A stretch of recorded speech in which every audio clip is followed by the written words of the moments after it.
During these times of constant, unrelenting change, almost every person in my audience has the same burning question. It doesn't matter whether they're project managers in big pharma, division heads in big farming, from the storefronts all the way up to the C-suites. They all have the same burning question. How do I be an agile, risk-tolerant, action-oriented leader while also being a prudent and responsible manager of the resources with which I've been entrusted? How do I make bold decisions that inspire breakthroughs in my team without causing breakdowns in the people I lead?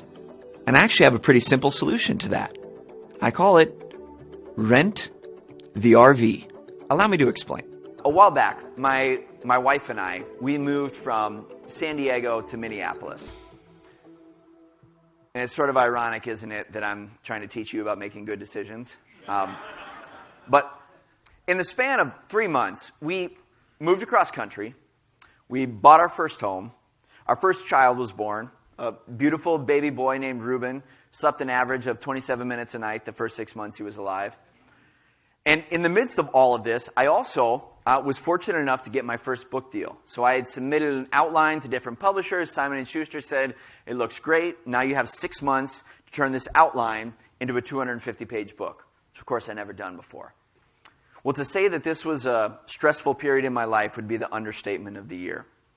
So I did what every good, red-blooded American consumer knows is the best way to cure stress. I went shopping. Only, I didn't just buy a new pair of shoes or a new pair of jeans or something like that. I bought this.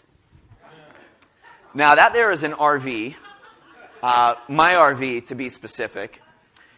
And this was a colossally bad decision on a number of levels.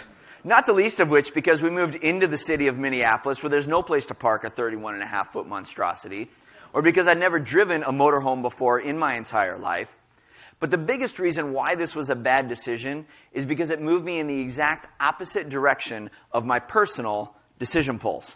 See, just like every team and organization has a pulse, so do we as individuals for our lives and our careers. The screwy thing is that even at that time, I knew exactly what my pulse was. It was freedom. I care more about freedom than achievement, power, money, prestige, safety, security. I wanted freedom above all else.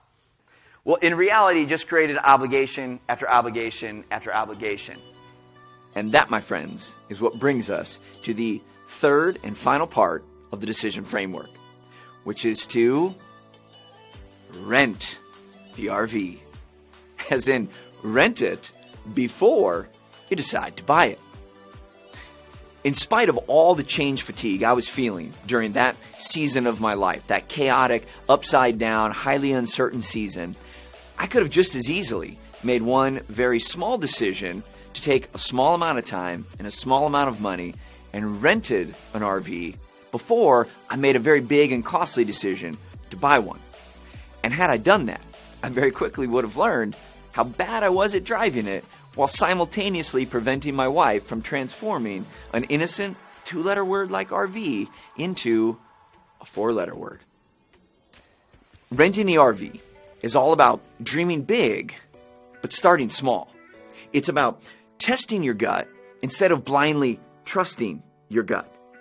And most powerfully of all, it's how you can continue to be a diligent and prudent manager of the resources with which you've been entrusted, while also being the bold and action-oriented leader that your organization, your team, your department, your family, your community, and quite honestly, our world needs you to be at this moment in history.